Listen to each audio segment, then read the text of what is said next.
ভাইয়েরা এক এবং ঐক্যবদ্ধ থাকি, এই মুনাফেকরা কোথাও কোনো অস্তিত্ব এবং অস্তিত্ব রাখাও হবে না। আমাদের যে এখানে আমার আসার যে কারণ, সেই ধানের শীষের পদপ্রার্থী যিনি এই অত্র এলাকার একজন সজ্জন ব্যক্তিত্ব হিসেবে পরিচিত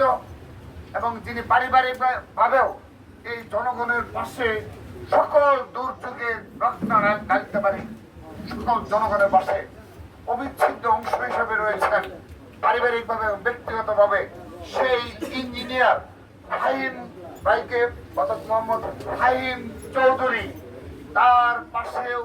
এই সুফিয়ান যেভাবে নিঃস্বার্থভাবে থাকছেন, আমি ধন্যবাদ জানাচ্ছি যে তাদের এই ভ্রাতৃত্ববোধ, তাদের এই একসাথে চলার পথের মাধ্যমে এই বাংলাদেশের এই শেরপুর তথা বৃহত্তর মাইনষের মেসেজ যাবে। মেসেজটি হলো, আমরা যদি ভাইয়েরা এক এবং ঐক্যবদ্ধ থাকি,